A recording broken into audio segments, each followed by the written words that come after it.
Good evening, everyone. It is a pleasure to have you all here tonight. I am Carlos Rosa. I am the Vice President of Japan House, São Paulo. Today, we have yet another lecture on the topic of how to deal with an aging population and what Brazil can learn from Japan. Briefly speaking about Japan House, we are a project whose main objective is to showcase in Latin America what Japan stands for. Today's Japan, 21st century Japan, a country that is at a time far from us geographically, but at the same time so close to us Brazilians. There are three Japan houses in the world: Sao Paulo, Los Angeles, and London. And Sao Paulo's Japan House was the first to be opened back in 2017. Since we started our work, we have received over 3,700,000 visitors here on Paulista Avenue. We're going strong towards 4 million, a milestone which should be reached by the end of this year. And the most visible side of Japan House is our exhibits. And I'd like to take the opportunity to invite you all to visit our newest exhibit on the second floor of the building called A Life That Reveals Itself, a photo exhibit which is quite interesting. And early in December, we'll have a new exhibit on the ground floor. But Japan House is not only about exhibits. We have lectures, workshops, seminars, and events such as the one we have tonight, who will deal about a topic which is increasingly closer to us: populational aging. This week, by the way, we're also organizing a project called The Way to Longevity, which started yesterday, and it will go through Saturday with, again, workshops, lectures on the topic of longevity. What can we do to not only live longer, but to live longer and healthier, more active, which is quite important to all of us. I'd like to say a few words of thanks to the people who helped the organization of this event, starting by the team of São Paulo's General Consulate, the General Consul, Mr. Shimizu, who's here with us tonight, and Dr. Hiroko Akiyama, who came from Japan specifically for this lecture. Also, Dr. Milton Trinity, who will be part of our panel. And also a big thank you to the team of Fernando Henrique Cardoso Foundation, specifically Sergio Fausto, its General Director, and all of you who are here in person and all the ones who are connected remotely. I'm not going to take any more of your time. You are here to listen to much more interesting things. And I turn the floor over to the Japanese General Consul. Please, the floor is yours, sir.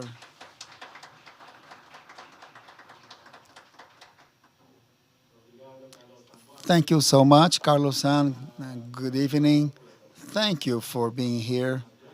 It is a huge honor for me to celebrate with all of you this important event, not only for both countries, but for all mankind. I was just talking to Professor Akiyama, who has come from Japan.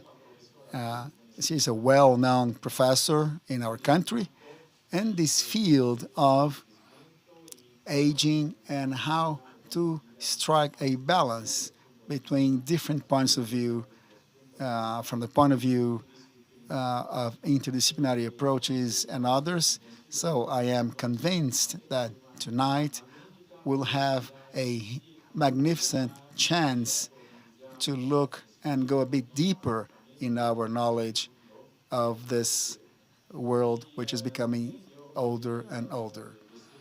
I also would like to express my deepest thanks to Milton Krintza and to the whole team from the Fernando Enrique Cardoso Foundation, especially Mr. Fausto. Thank you for being here, and thank you for your participation also in the panel that will follow my opening remarks. And lastly, I'd like to say one final thing. I've been working for about a year as a consul here in Sao Paulo, and I've had several opportunities to get to know other cities in the state of Sao Paulo. So I've been to several places, and I always feel a huge gratitude to the contribution provided by the Nikkei Society along with other colleagues, which helped increase our culinary culture, specifically offering more opportunities for vegetables and so on. So the culinary culture is certainly an important way, an important avenue to reach a more balanced life. I am convinced that also tonight we'll be able to talk about something about that avenue as we try to reach a more balanced life. So, with that, once again, thank you all for being here. Uh, Please, I hope you enjoy the evening, the lecture. Thank you.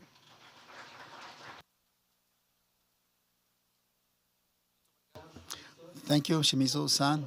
I'd like to call to the stage to start the event the General Director of the FHE Foundation, Mr. Fausto, please. The floor is yours.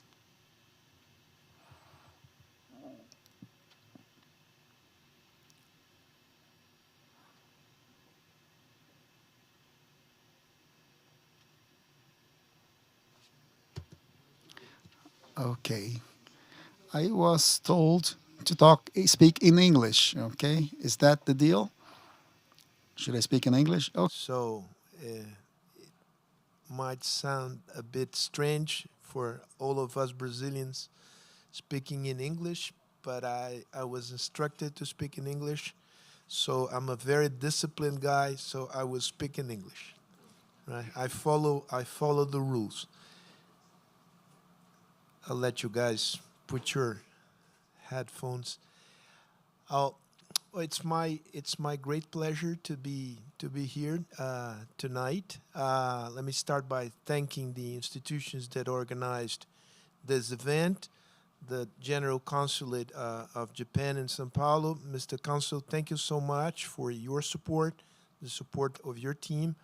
Thank you, the Japan House. Carlos, thank you so much for making this event possible this night. Thank you also to my team at the Cardoso Foundation.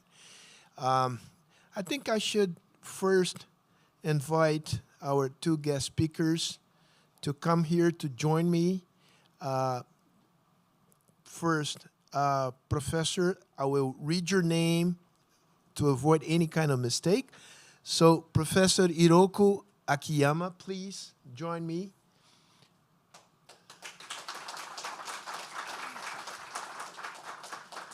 Marcio, you please also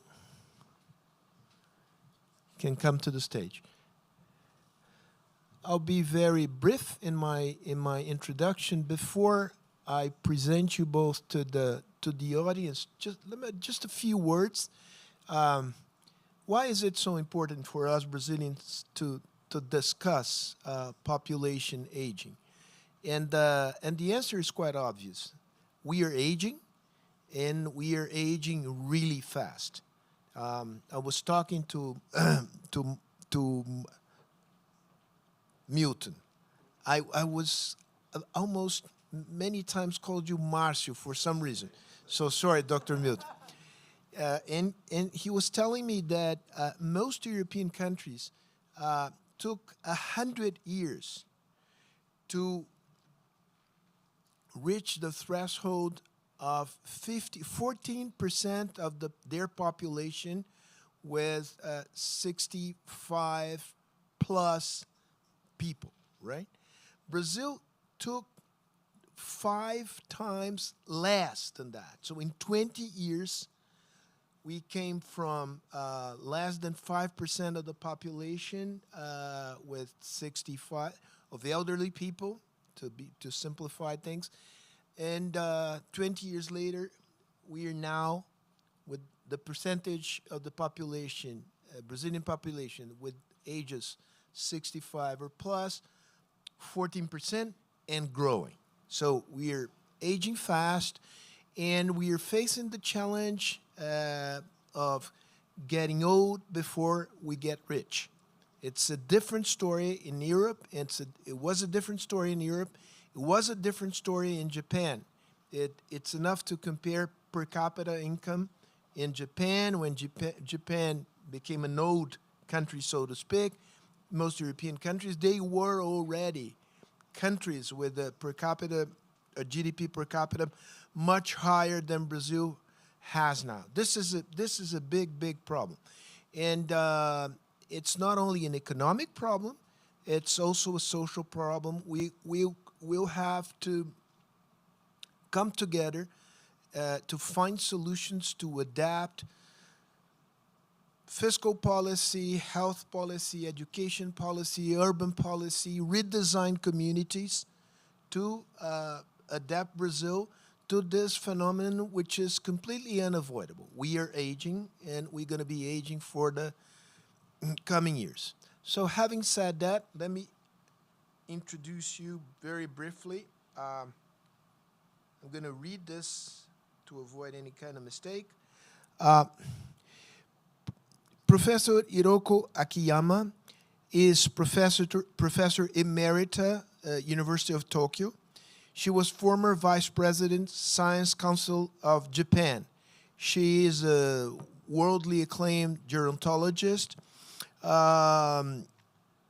Professor Akiyama has conducted a number of cross-national surveys and is widely recognized as an expert on issues of global aging. She's known for the long-running research on the elderly in Japan, tracking the aging patterns of approximately 6,000 Japanese elderly for 30 years. Is that correct? Oh, so 35 years, even a longer period.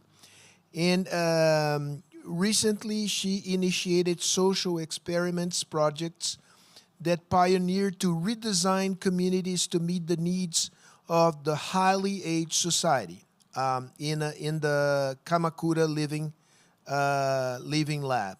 So she's someone who has the technical knowledge about the subject, but also works hands-on in thinking it through and coming up with solutions, practical solutions to the aging of the population.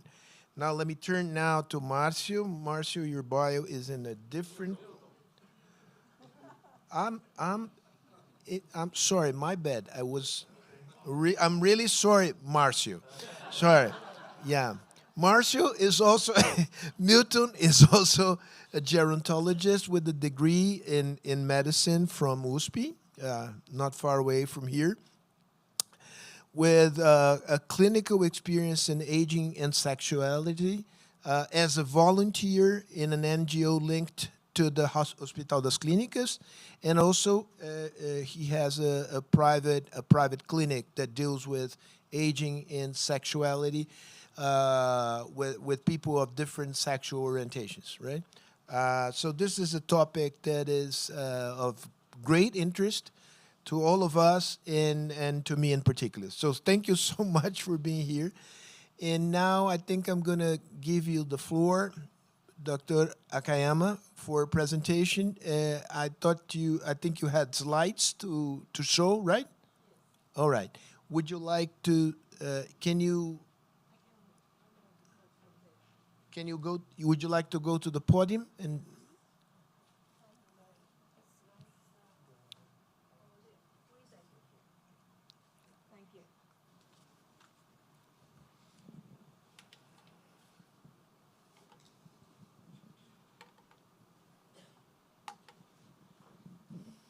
Well, thank you for the kind words.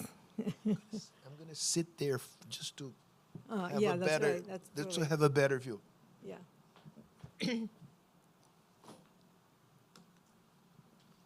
Well, first of all, I'm very grateful for the invitation. This is my second time in Brazil, but the last time I was here for 30 years, 30 years ago. Okay, and the aging population is a global phenomenon, and we face the various issues in a national level, community level, and individual levels. And it is my great pleasure to have this opportunity to share ideas and also experience in redesigning communities for aged society. And Institute of Gerontology, the University of Tokyo, is an interdisciplinary the research institute. And my academic background is social psychology. So I have always approached the issues in aging from the place of ordinary citizens, not macroeconomy or medicine. Okay? And today I have too many slides. For the time allocated to me, so I have to walk through the slide very quickly. And so I prepared for the notes for the simultaneous translation. And I want to stay close to my note. So because I have a tendency to get off the track when I speak freely. Okay. So the lack of eye contacts. Okay. Let me see.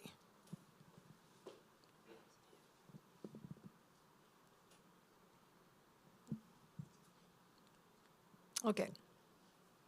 Well, in my view, the challenges and the opportunity is very important.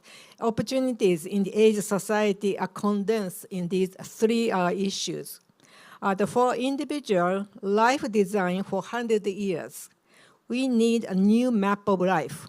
For society, redesigning the hard and soft infrastructure to meet the needs of the highly aged society.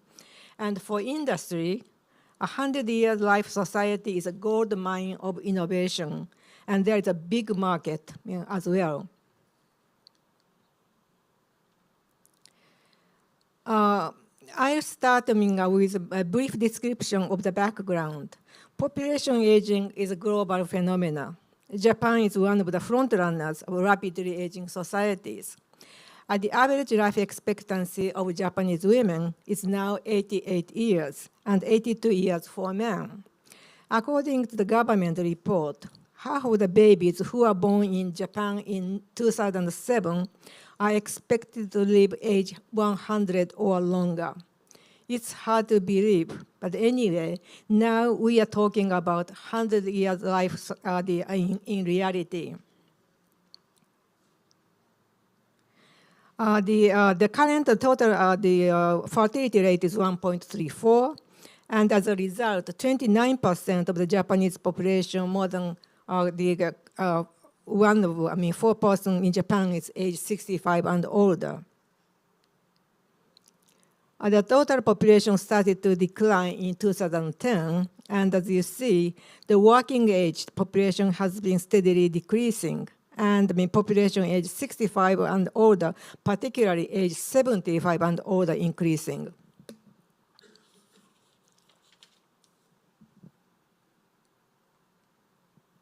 Well, this is a quick overview of the changes in retirement age and related statistics and policy implementations. 60 years ago, most people are retired in the early 50s. My father, who worked at the bank, retired at age 55. In 1960, the average life expectancy of men was 65 years. So men lived 10 years in retirement on average. And only 5.7% of the Japanese population was age 65 and older at that time. Okay? Now in 2024, the men's life expectancy is 82 years, and almost 30% of the Japanese is age 65 and older. And the retirement age is now 65 and heading to 70 years old. As a total security policy, security policies, the government introduced the universal pension system and universal health insurance system in 1961. The universal, as you know, means everyone is entitled to receive pension and health care. This system meant a lot to Japanese. In 1935, there was a major reform of the pension system. The age people qualified to receive pension was raised from 60 to 65. And in year 2000, National Long-Term Care Insurance System was introduced. It covers long-term care at home and also in care facilities. Thank you. Thank you very much.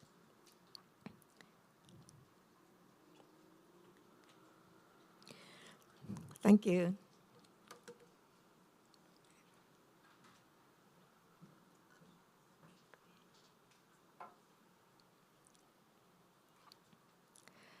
The social welfare the spending, social welfare the spending for pension, health care, and long-term care has been steadily increasing.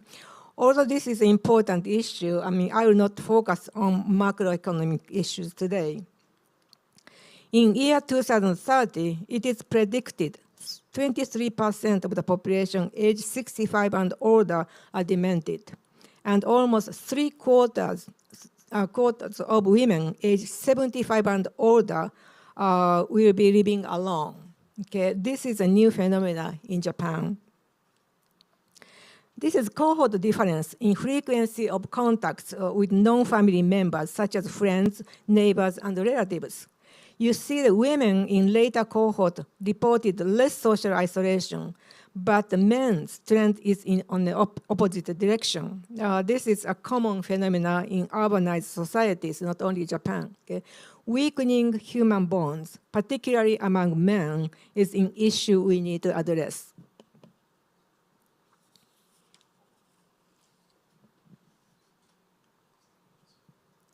We have been conducting a panel survey following about 6,000 Japanese aged 60 and older, basically every 3 years since 1987, looking at changes in major domains of their lives with increasing age, health, economic status, and social relations. And using ADL means activity of daily livings and instrumental activities of daily living limitations. We looked at the changes in independent living with increasing age. It is functional independence, a key concept of WHO definition of healthy aging. Okay, this is a survey design I just talked, and we are collecting data this year, the 11th, the wave of data. Okay, and these are some questions. Okay. ADL and IADL. Okay. Well, we found, three typical patterns of health change among men. The point I want to make in this graph is a red line. 70% of men stayed functionally independent until mid-70s, and then their health gradually declined and required some assistance. And this is a similar graph for women. 70% of men and 90% of women. Altogether, 80% of Japanese older persons start losing physical independence in mid-70s. The population age 75 and older is rapidly increasing. and double in the next 10 years. So these trajectories pose a serious problem. When I returned to Japan in 1997, after spending more than 20 years in the United States, I felt we know what issues are. What we need now are solutions and actions.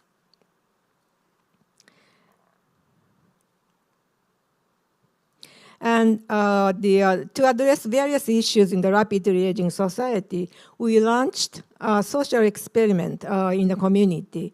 We identified 3 priority issues. The first, to extend years of being independent. The second, to create an environment for aging in place. The third, to maintain and strengthen human bonds. The existing infrastructure of communities was built when the population was much younger, and we need to redesign both hard and soft infrastructure of the communities.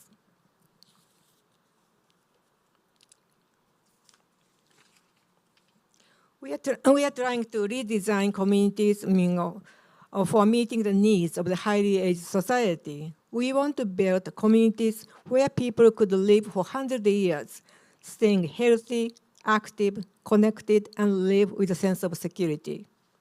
This is not a retirement community. It is ordinary community for people of all ages. As this is a social experiment, we evaluate effects of our interventions at individual level, community level, and the cost. And we make policy recommendations based on scientific evidence. This is the overview of the project. And it requires considerable scientific and social innovations. Actually, these are major projects we're working on at the same time. Okay? We have 2 experimental sites, one in the metropolitan area, 30 kilometers away from Tokyo, and the other in rural area. We chose 2 quite ordinary communities so that they can be helpful for other communities in redesigning their communities. Within a limited time today, I'll briefly report on 2 projects, workplaces for the second life and aging in place. We live longer and we work longer. As some of you might remember, this is the title of the OECD report that's published in 2005, so 20 years ago. We are not only live longer, but also live healthier. This slide compares the usual walking speed of people in the same age groups from 1992 to 2017. As you see, men and women in all age groups significantly improved in walking speed. The changes are amazing. Also, the current seniors are better educated compared with the previous generations. As you see, the people who finished only elementary school or middle school drastically decreased, and the college graduates increased over the years.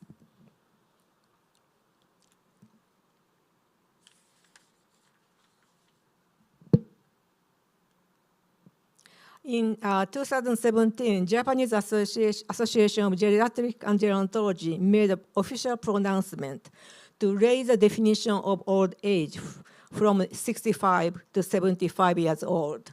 Okay, so probably all of you are not old yet. Okay, and several years ago, we conducted a survey asking 5,000 people aged 50 to 64 what they want to do after age 65. Number 1, over half of the respondents mentioned they want to work full-time or part-time. Number 2 was learning. Japanese seniors are willing to work. According to the national survey by the Cabinet Office, 70% of people aged 60 and older wish to work until 70 years old, and almost 40% said they wish to work as long as they are capable to work. And this is a graph in the report published by Ministry of Health and Welfare. It shows the labor participation rate of seniors and their personal medical care expenditure by prefecture, you might know, the regional administrative units like province, okay, have moderate correlations. So it's working and the better health are kind of correlated, okay. Expansion of job opportunities of seniors is essential to ensure sustainability of the society to maintain and enhance the labor force, social security finance, and economic development. The prediction of labor demands and supply in 2040 looks bleak. We lose 8.45 million workers in the next 16 years, and seniors need to be producers. Social security benefits exceed 100 trillion Japanese yen. Seniors need to be taxpayers. Expansion of senior market is also important. Seniors will be the active consumers. This is an important issue at the societal level, and there are obviously a number of macro policy issues to address. This slide shows if we work until 75, the old age dependency ratio will considerably change. People wish to work even after age 65, and work is good for health. So we start for the second life. Kashiwa City is one of the experimental sites. It's a typical bed town of Tokyo. A huge number of baby boomers who commuted to work in Tokyo retired and came back to this community. We are creating age-friendly workplaces and a flexible scheme of employment suitable for the second life. We created the workplaces in agriculture, municipal office, businesses, education, and personal care. All workplaces are operated by business owners, in the private sectors. The wage varies depending on the nature of work, but the minimum wage is guaranteed for all jobs. Using work sharings, we develop a flexible employment scheme for both the employers and senior workers. All the persons decide when and how long they work. We offered, the job seminar, a kind of orientation program for designing the second life. These are senior workers at work.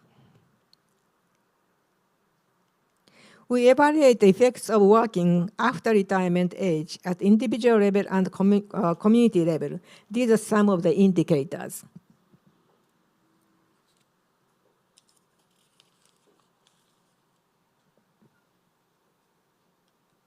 Using these devices, we assess the physical ability, cognitive abilities, social interactions before they start working, 6 months, 12 months, 18 months later. These are the analysis results so far show positive effects of working after retirement. Based on the scientific evidence from communities' experiment, we made policy recommendations to the national government, Ministry of Health, Labor, and Welfare. And based on our policy recommendations, in 2019, the legislation was passed at the National Diet to institutionalize the program. This is a guidebook we published for disseminating the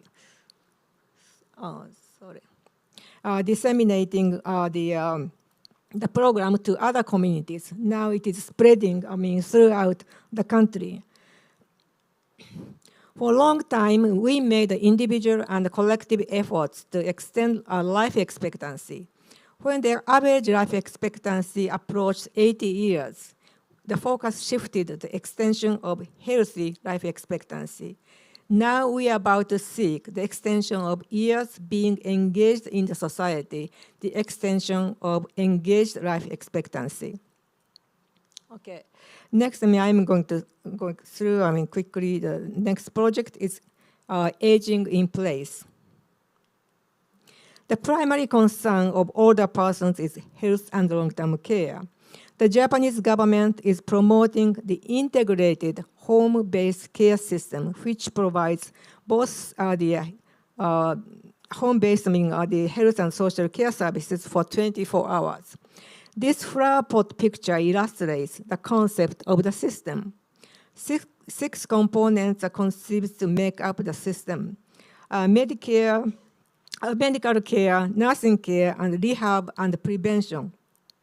These professional services make up the plant part. The social care are the services supporting daily life, such as shopping, cleaning, and transportation is the soil part. Housing constitutes the flower pot part. The last but not least important is the patient's choice and the preparation, the tray.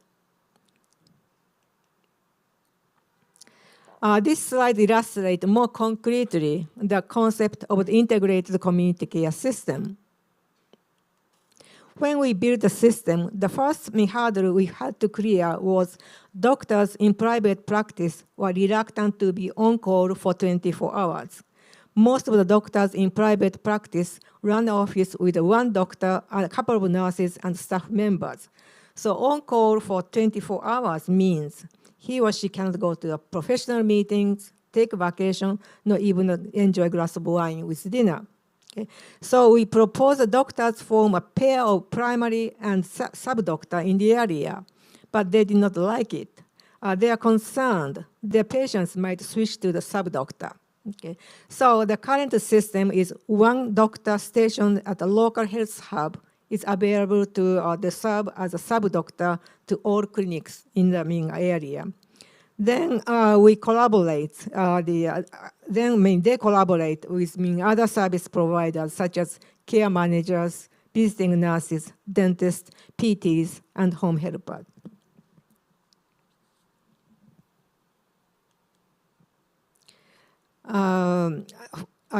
When we started, we formed 5 working groups. The first one was physician working group, which set up workable relations among primary doctors, a sub-doctor, and doctors in the hospital. The second, coordination working group coordinated healthcare and long-term care services.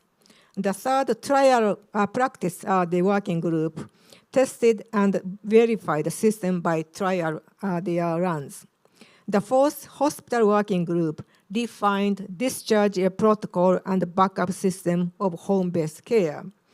And finally, the face-to-face working group where all service providers get together and enhance the partnership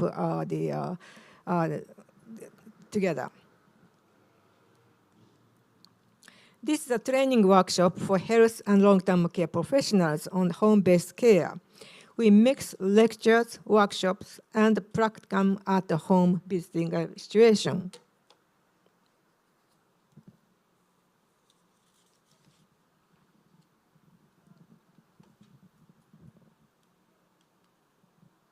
Four years ago, the combination of independent assisted living facility was built in the central part of the community. Various service the stations for home-based health care are located on the first floor of this building. They are the offices of doctors and dentists who make home visit, and visiting nurse, PT, and home helper stations. The pharmacy delivers medicine to a patient's home. All of them delivers their services to not only to the residents of this facility, but also to the residents of the surrounding community. Okay. This is a picture of doctor and nurse visiting patient's home. And my mother passed away at age 98 3 years ago, and I remember for her last 2 years, she received home-based care like this. This small-scale multifunctional service center provides daycare service, short stay for respite care mainly for caregivers, and home visit by a nurse and or home helper responding to the patients and their families' needs. This type of service center, the center is very user-friendly and in the great demands. The integrated community care system is a patient-centered care system cooperating with hospitals and the social care services such as mobile meals and transportation service in the area. It provides total care in the place the patient resides. We published the guidebook for promoting the Kashiwa model of the integrated community care system.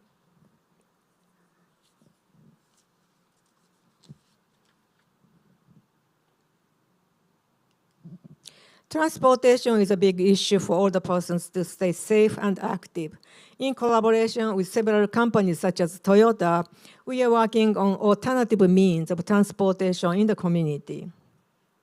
We maximally utilize the existing ICT to reach out to people to stay healthy, safe, and connected. And we also pursue technological innovations and test new technology in this community. This kind of social experiment requires not only the collaboration of researchers in different disciplines, but also full collaboration with local government, healthcare institutions, NPOs, business community, and residents.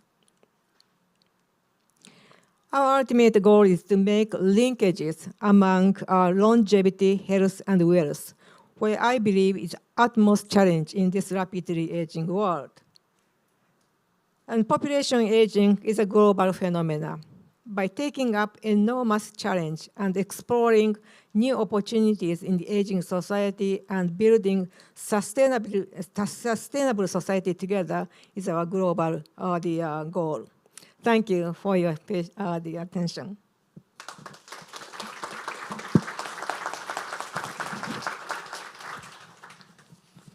Thank you, Doctor, for you covered a lot of ground.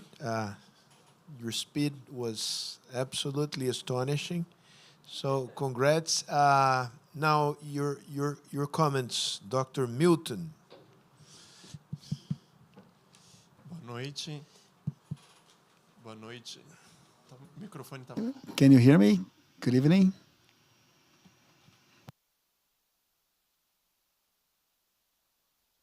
Good evening, everyone. Good evening.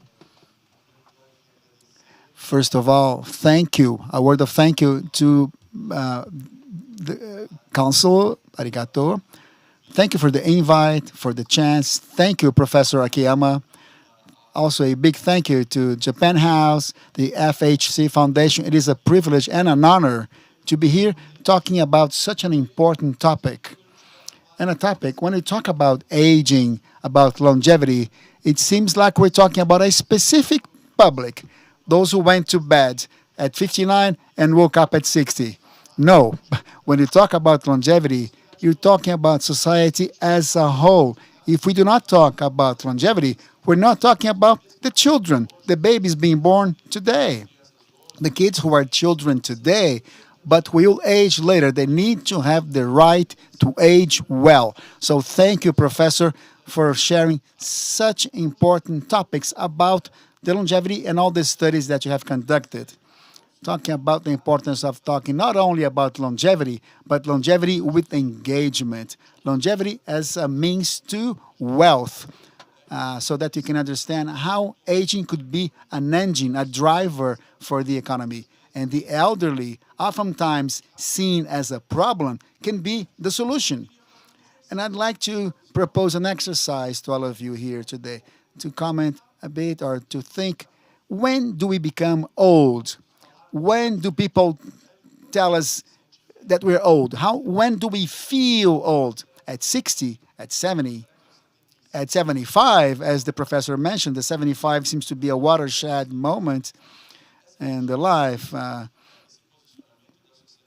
when society seems to look at 75 as a watershed. So the question is, when do we become old citizens? So when we feel old, how are we going to feel? Then we need to think about connectivity, autonomy, independence. And of course, we need to be able to participate socially. So we need to understand aging is good. Aging has to be an objective of all of us. We need to celebrate aging. Professor Kalashi is following us on the internet. He says, aging is good. Dying young is not. So aging is an objective of all of us, of society at large. And at the same time, we need to understand that it's not enough only to live more. We need to live more, but live well with quality of life, healthy, autonomous, independent. I'd like to, Professor, talk about what happens in Brazil. Today, in Brazil, we have 216 million people, 216. As Sergio, Mr. Fausto mentioned, we have aged fast, and before we had reached a good level of wealth, a good level of equality. So we have several challenges ahead of us when we think about aging. And of course, we need to mirror your best practices. So today, 15% of our population is older than 60 years old. So I'll mention some of the progresses we've made in Brazil for the aged population. One of them is our new constitution dating back to 88. We do have a constitution which was passed in 1988 that ensures protection to the rights of the elderly. And this was a true achievement when compared to previous legislation. So we need to ensure and celebrate that celebrating the Constitution is a good thing. We need to celebrate other laws that ensure health care to older people, especially the poor. So this law of 1993 ensures older people, which are more vulnerable, to receive at least a minimum wage. So we have to celebrate all those achievements. And also the Elderly Act. The Elderly Act has turned 20 years just now. It was passed back in 2003. And it is a set of laws that organize the legislation in favor of the elderly. So those are the positive points. Now I'm going to mention the challenges. So laws, legislation is not enough. In this country, in Brazil, our legislation is very good. There are very good laws that favor the elderly, but we need to think about how to enforce those laws. So a first step is to think of how to make sure we have those laws that were passed are actually enforced, that they not stay only on paper. For example, health. Everyone is entitled to health care, but not everybody's ensured that. So, and also social inequality, which is also a point. I liked when the professor mentioned a global agenda to fight poverty, fight hunger, social inequality. That's the huge challenge we'll have ahead of us. At the same time as we're aging fast, we need to face the challenge of overcoming social injustice. I have a bit of data here about aging in unequal societies. We do not age and lose the ability to do what we do every day, such as getting dressed, going to the bathroom, basic things. So a survey which was conducted here in Brazil back in 2020 that checked the level of limitation that the elderly have in Brazil. And they compared the school level, the educational level of those people, and they noticed that across the people who suffered more restrictions in their daily lives, 43% were illiterate, 29% only had basic education, elementary or middle school, and only 13% had a higher degree. So limitation or loss of autonomy, loss of independence have different impacts across different educational standards. And also the racial aspect is important.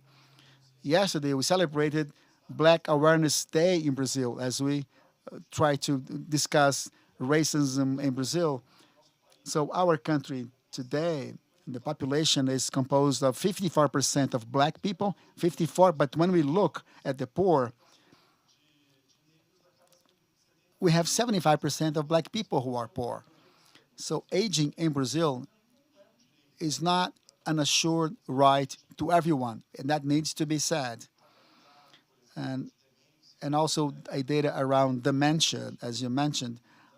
We do not wish to suffer that, but we know the impact of aging with Alzheimer and other dementia conditions.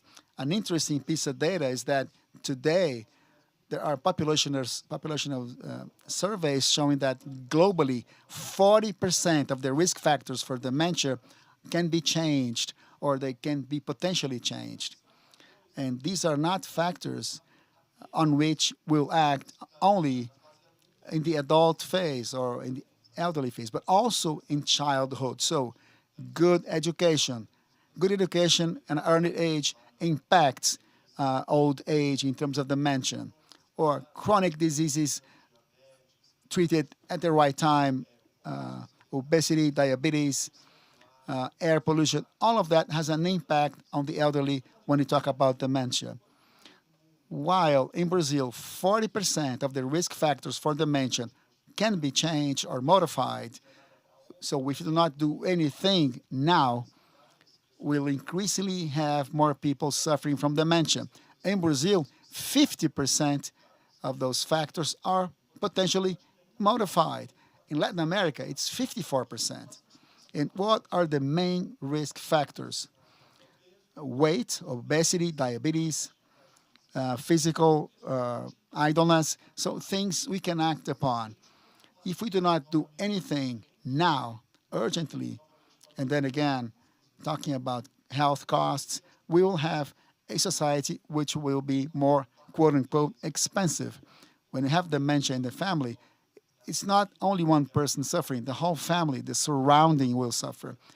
On top of that, the caregivers, and in Brazil, caregivers are usually family members, women who will be working as a caregiver informally, not financially compensated, and more than that, invisible to the eye of society. So we need to talk about a caregiving policy. Who will take care of us?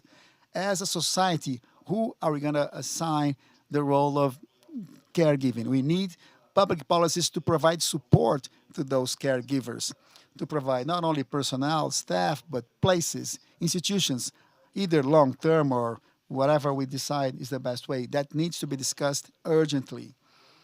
And aging and dementia risks will affect differently the whites and the blacks. And speaking about it is important so that we can fight inequality. We need to create affirmative actions so that that level of injustice proper, did not need to exist so that we can do away with it. And again, who will be taking care of all of us in the future when we're all aged? When we think about aging, and there's that saying that goes, the others are old, not me. I'm never old. Only my friends, my colleagues are old. As long as we have this attitude, I'm never going to grow old, I won't be taking care of my health as I should, and I won't be thinking about public policies for the elderly. And that also affects kids, adolescents, teenagers, everyone. A city, a country, a whole set of rules affects the whole population. One final piece of data. There is a study done in Brazil, a study of longevity here in Brazil, that sought to understand or to compare the quality of the surroundings of, and they talk a lot about aging in place, the quality of the surroundings, how elderly felt their surroundings, their neighborhood, vis-a-vis their quality of life. And the nicest piece of data says that it's not enough for the Ministry of Health alone think about aging. That needs to be present everywhere. Elderly people who perceived that the sidewalk was nice, the curb was well constructed, transportation was safe, there was no trash on the sidewalk, the lawn was mowed, and yet on top of that, they realized that where they lived, the place where they lived, was also good for kids, children, teenagers. They had better life quality, the elderly. So once again, thinking about aging is not only for the Ministry of Health, it is for the Ministry of Labor, the environment, education, urban planning. When you think about cities as a whole, it's an overall, over-encompassing policy making. And again, it's when I think about myself, those sitting by myself, by my side, thinking about the planet we have and the planet that we will leave behind when we're no longer here. So I'd like to finalize my thought saying, going back to my first sentence, when are we going to be old? If we depend on the others, this will never happen. We need to understand that we will be old and think about what's going to happen when that happens. And we need a set of choices physical activity, eat better, treat chronic diseases, and the sooner the better, of course. It's never too late to start, of course, but the sooner the better. But that's not enough. That cannot be on the individual's responsibility. It's not an individual decision. We need to have public policies around local, state, federal levels to make this a true public policy. I said that 7% of risk for physical inability in the mention, because physical activity is always mentioned as a factor. Friendlier cities where we have parks and squares where you can do physical activity. So to think about aging, that's a problem for all of us, for our kids, our grandkids, our friends, for the people sitting by my side on the bus. Aging well is a right, not a privilege. So thank you, Professor Akayama. Thank you, the consulate. Thank you, Japan House, the Fernando Henrique Cardoso Foundation, and I am now available for questions you may have. Thank you so much.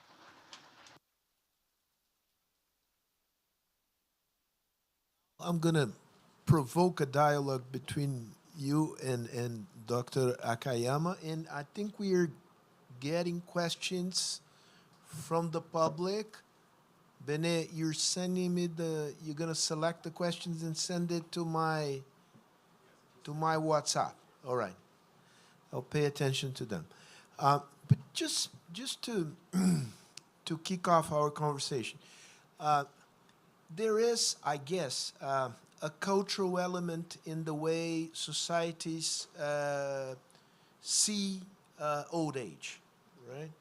And so I'm curious to know how Japan historically has seen old people. I still remember it was a film. I think it was shot in the beginning of the 80s. It was about the eldest son of a family in a small village, and the mother of this family was getting really old, and time had come for the eldest son to carry the woman to the top of a mountain so that the woman can pass away on the top of the mountain. And that was a question of honor to him. So that conveys the message that old people have a central role in Japanese society. I'm assuming this based on that film that I've seen a long time ago. And Brazil is quite the opposite, right? I think we still, although we are aging fast, I think we are still very much trapped into the myth that we're going to be young forever, right? We praise, beautiful men and women with wonderful young bodies and that kind of thing. And even when we portray old people on TV, advertisement, they look much younger than they really are. Or they pretend. So plastic surgeries, all sorts of cosmetics. So I think the contrast is stark between, culturally speaking, between these two societies. So I know, economic factors play a role, but I want to focus to start this conversation on the cultural element, on how these two different societies see old age, and starting with you, Dr. Akiyama.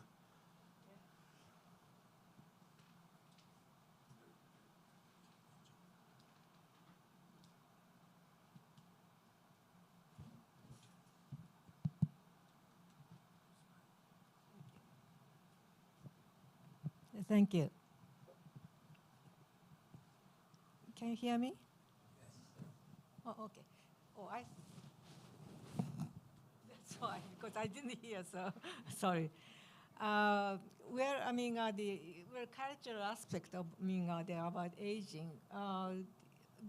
because I lived in the United States for almost 30 years, so it's very different. Okay, and not now, but traditionally in Japan, I think it's kind of the life of people. It's from they're born and then grow and active, and then gradually disengage from the world, okay, and then return to the soil, okay, and so that is kind of the perception of the human life. So where the movie you mentioned, the drama is Narayama Bushiko. It's Narayama, but I think that's I don't know you know or not, but I think when you the older women they get old and they not productive, okay, and then that the kind of tradition. The son put the mother on the back and they climb the mountain and leave her, and then I think so she dies. Okay, there. Okay, and it was said it is based on the real, kind of the custom in certain part of northern part of Japan, but it seems it's not. There's not that such thing. Okay, but anyway, but that is kind of the symbolize the way how Japanese looked at old age probably. Well, in the sense, Japanese and all the people respect it. But I think it's just in the nature. I think this is the goals return to the gradually disengage from this world and then return to the soil. Okay, but now changing, as I mentioned, because okay, let's keep engaged, socially engaged. So it's and as you mentioned in the American culture, it's being young and sexy is a good thing. Okay, so even if you are 70 or 80. Just let's be young and sexy. And I think American, the concept of old age has been changing too, but in both countries. Can I pick back on because Kalashi, our friend Dr. Alexandre Kalashi, has just sent us a question, which I think is very much related to your comment about disengagement. Yeah. That relates to loneliness also. Loneliness? Loneliness, yes. Yeah, And yeah. is this how big a problem is this in Japan, and what kind of policies, initiatives, if any, are Japan adopting to try to deal with this problem? You are talking about social isolations and loneliness, Yeah. right? That's a Yeah, big, that's it. yeah, that's Yeah. a big issue. So I think one of the priority issues when we redesign the communities, they form the human bond, they form and maintain human bonds, okay, and they particularly men, all the men, in urban area, I think loneliness is it's a big issue. And as you might know, I think it's UK, there's a minister of loneliness, right? So this is kind of global the issue, yeah, in Japan too. But the approach might be different, yeah. Interesting. Interesting. Milton, now your turn.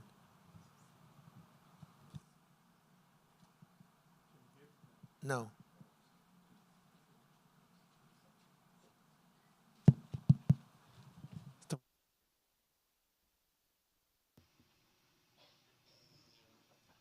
Can, so I'll touch upon two topics from your thought-provoking insight. So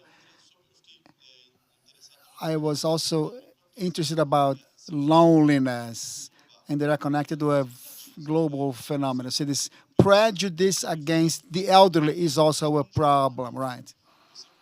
You mentioned something important, which is along with the U.S., sometimes the U.S. is up, sometimes we are first, but we are either second or first country that has the highest expenses in plastic surgery. I do not criticize plastic surgeries in themselves. People are free to do what they want. I'm not criticizing those who choose to go through plastic surgery, but we need to check. Am I becoming more anxious? Am I trying to find youth where I can't, after a standard I can never reach, or I am feeling good because of that? We should always ask ourselves. And that prejudice against the elderly affects men differently than it affects women. For us to have gray hair socially is okay. For women, gray hair is a different thing. I like it personally, but I think it's a struggle for women. I envy those who have hair, either gray or black. I envy those who have hair, period. Anyway, it's the discussion. We need to think about that. So it's important to define what models I'm going after. We have standards who are oppressive to young people, older people, and so on. And we cannot choose one side or the other. We need to understand each elderly person is an individual, and they will find their way. They'll find a way to age, and we need to respect that. Now, speaking a bit about loneliness, a phenomenon that the professor mentioned, until recently or a few years ago, England implemented the Ministry of Solitude.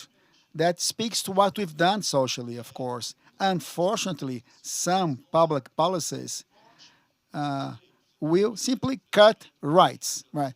You close public libraries. You close civic centers where people gather. So in the future, to fight loneliness, you have to create more places where the elderly feel welcome, feel socially engaged, politically engaged, and also physically accessible. At the same time, to your first question about the prejudice against the elderly, where you have older people living with younger people in the same area.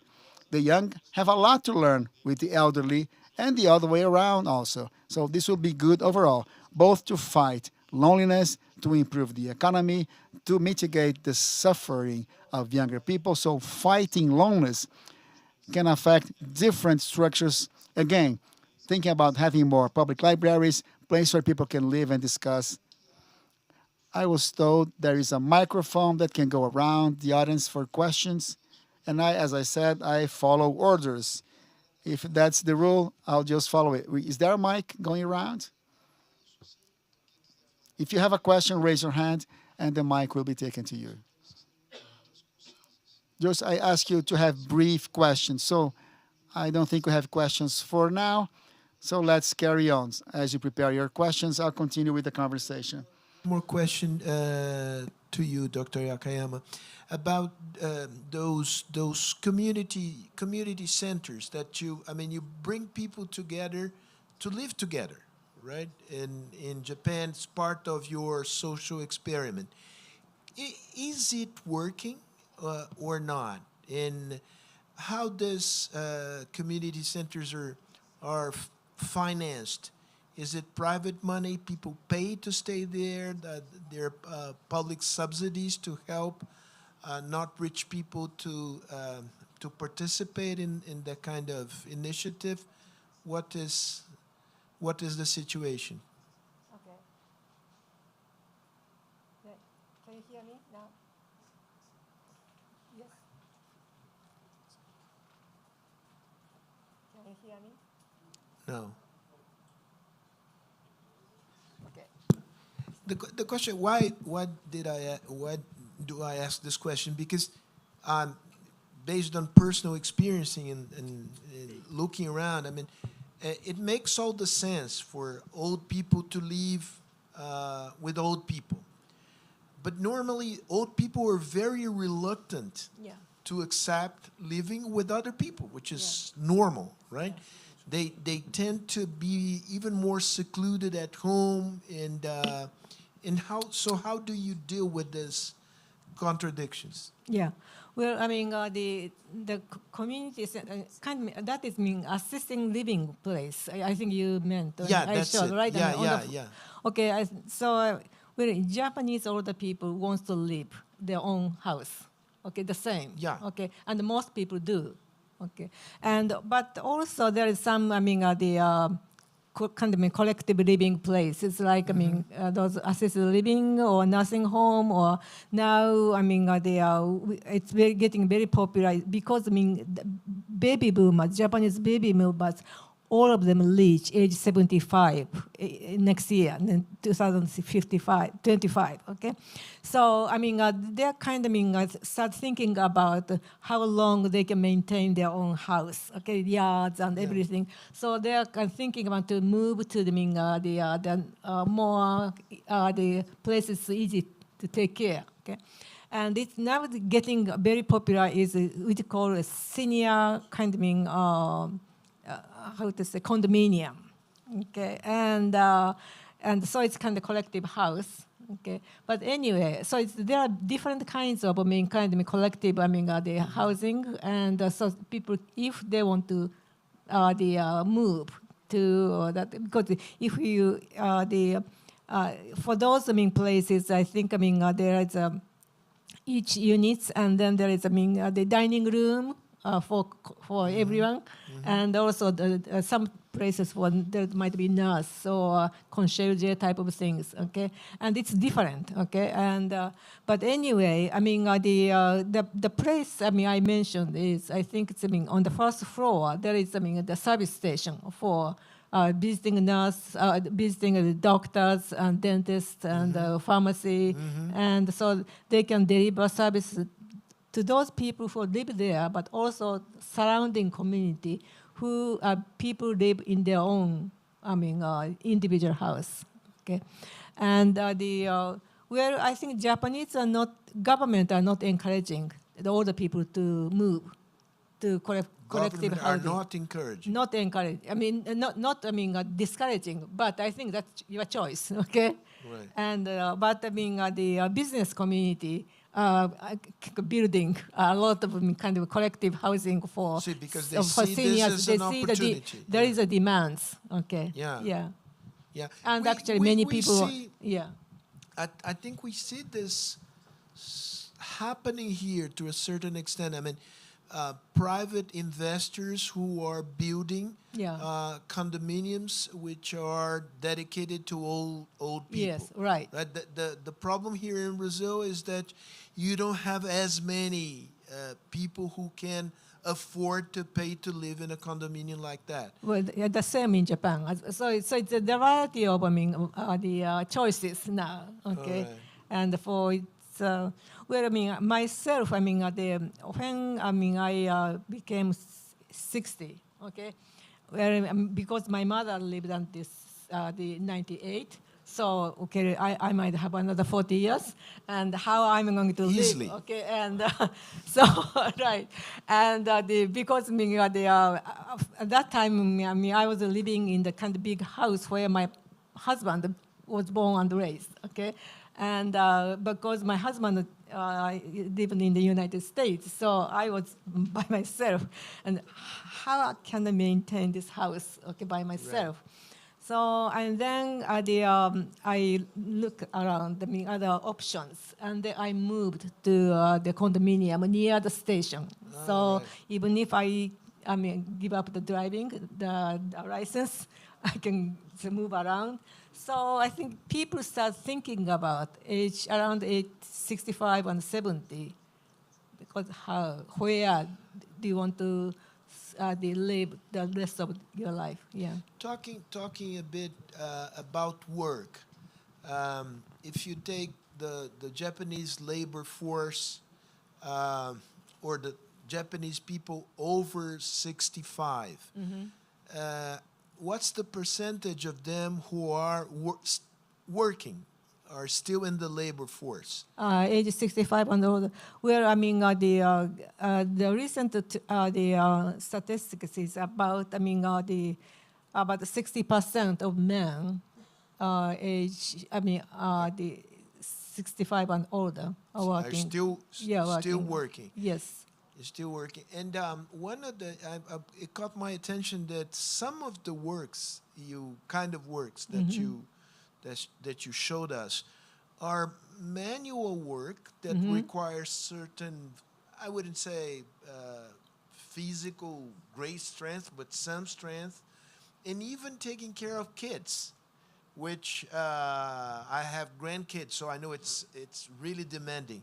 How do you see this life-work balance in Yeah. old age, right? Because it's not the same as Yeah. people with in their 30s, right? It's a different kind of things. Well, I mean, the Kashiwa, this is the name of the town, is a typical bed town. It's It's a typical, sorry. we call bed town because I think, I mean, people, I mean, they leave home early in the morning and go to Tokyo, I mean, to right. commute to Tokyo, and All then right. come back All right. to sleep. Okay, and Right. so we call bed town.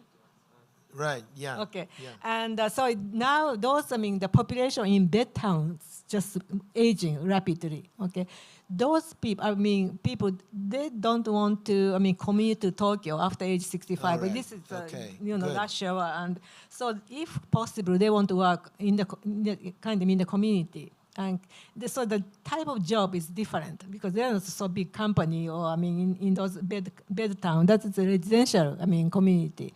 So the kind of, I mean, the jobs which are available is, I mean, one is, I mean, municipal office, and also school. Okay, now it's a shortage of, I mean, teachers or work. It's very overworked. Okay, that's a big issue in Japan now. Teachers are, I mean, overworked. So, and then I mean, Kashiwa used to be a farmland. So there are patch of, I mean, land, and so the agriculture is another kind of job. Okay? Right. And it's surprisingly, many people, retired people who did, I mean, kind of, I mean, white collar job in Tokyo, chose the farm. I mean, they love to work in the Yeah, field. Okay. wonderful. So, and also the main reason is different because they have, I mean, pension. Okay, so they want to go out, I mean, and get out of the, I mean, house, and also contribute to the society, the community they live. So the job in, I mean, the municipal office and also the schools are very popular. Okay, so it's a Very kind of, interesting. it's Yeah, very different. Yeah, Very interesting. and also they combine 2 or 3 jobs. Yeah, there is a person in the audience who is ready to ask a question. Would you excuse me, Milton, so that, yeah, and then I'll get back to you.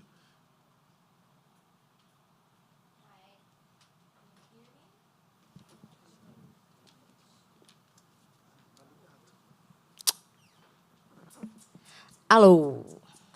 Hi. Hi, my name is Carol, and thank you so much for your presentation. I work with data and numbers, so I was very happy to see so many numbers and so many statistics.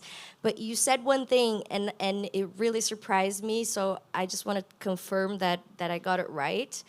Half the babies born in 2007 are expected to live for 100 years.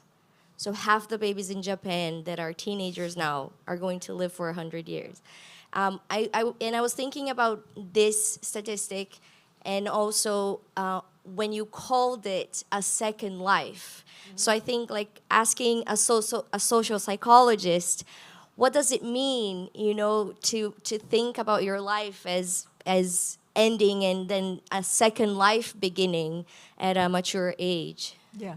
Well, I think, I mean, the term, the second life will disappear because now there is a retirement age, okay?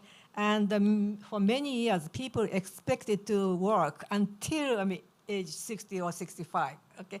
Then retirement age. And, but I think, I mean, now the Japanese government pushing the retirement age to 70, okay? And then probably no retirement age. So kind of ageless society, then there is no concept. I mean, it's kind of nonsense for the second life. What is the end of the first life? So, I mean, I think, I mean, now at this stage, yeah, we call second life. I mean, after retirement, yeah.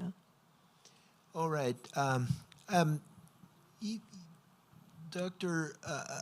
Akayama said that stressed the importance of developing and keeping human bonds. And that leads me to think about sexuality, right? And affection and sexuality in old age. And you have a first-hand experience with that because your clinic deals with patients that go to your clinic because they're interested in knowing more or improving their sexual life. What is your take on the importance of love, sex, those small things in life when we get to old age? Obrigado pela oportunidade de falar um pouco disso. Então, Thank you for the chance to talk about it. It's a topic that is dear to my heart, and I'll be talking about labor also in a minute. But I'll be talking about sexuality a little bit since you asked. Sometimes we think that sexuality is only the sexual intercourse proper, but sexuality is everything: affection, tenderness, the way you get dressed, the way you look in the mirror and find and see a beautiful person. It's dancing, music. It can also be sex, but it goes way beyond simple sex. So when you think about sexuality from this broader point of view, sex is everything, right? Sexuality is not over when you are 60, 70, 80, 90, 100. Sexuality is part of what we are, from where we're born to when we die. And each one of us has our own way of performing our sexuality through different avenues. Could be sex or not. And we can use, I don't know, medications if you have to, or other guidance. But that tenderness, that affection, the touch will always be there. Or if you're alone, you have the mirror. You have to like what you see when you look in the mirror, even as you get older. I think looking in the mirror and liking what you see, liking the person you see in the mirror, is the first step before thinking about sexuality. And understand that sexuality does not come to an end when you turn 50, 60, 70, and onwards. We have to shift those taboos. We create those taboos.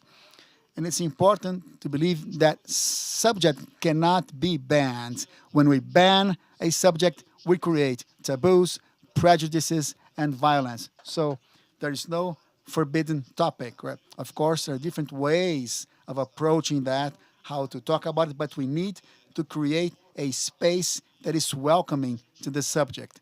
And then, and only then, we'll be able to address sexuality just as we talk about dementia, depression, accidents, and so on. Now, on the topic of labor and work, we at our Center for Longevity, we have a focal point, Morris Lichvite, who's an expert on the employability of people 50 and over. And this is a broad discussion, of course, a complex discussion when you talk about employment for older people. You talked about manual work, as the professor mentioned. Of course, people cannot have a choice. Some people do not have a choice. You need to think about offering better jobs to those people. But for those who have a job they want to continue performing, that's good for the economy. If they want, it's good for the economy. They continue to contribute, paying taxes and so on. And also, that switch that you turn is good for the company as well. The solutions for the market will come from the minds of the older, more experienced employees. A 20-year-old employee will never think about a solution for somebody who's 70 years old. It's a combination of efforts of younger and older people working in the same team, thinking about solutions collectively. So inclusion in the job market of older people is good for everyone. But of course, we need to protect the elderly because unfortunately, here in Brazil, when elder people in Brazil go back to the job market, unfortunately, we're talking about low-level work with no social protection, and they go back to the market because they need, not because they want to engage socially. So that's also a topic which is important to discuss. You have answered the question from Rebecca, who sent us a question. What we need to change in the way people see elder people working, job market, and so on. Final question, I was told. And the final question is very easy, Dr. Akiyama. It's really, really easy. What are the secrets to get well into the 100 years?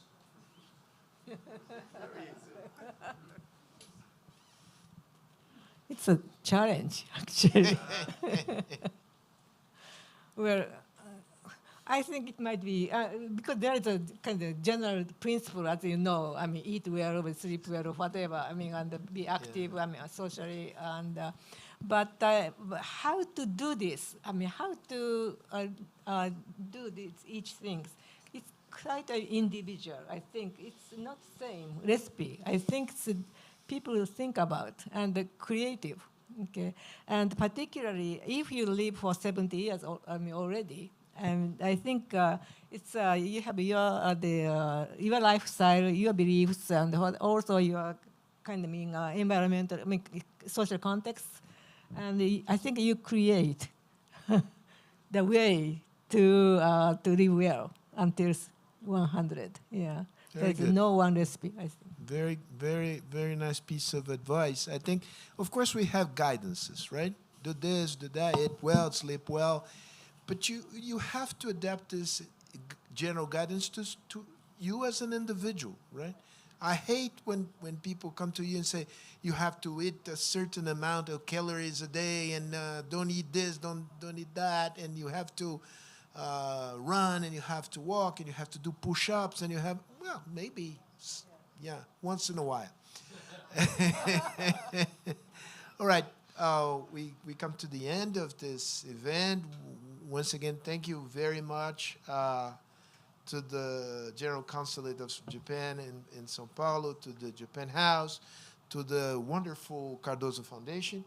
And I think it has been a very interesting conversation, and I hope we can put together other events of this kind again.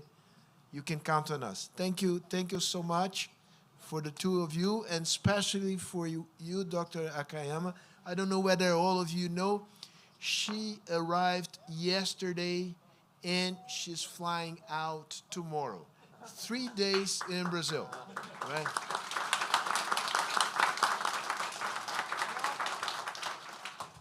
So I am 81 years old. I hope you don't wait another 30 years to come back. All right, thank you. Bye-bye.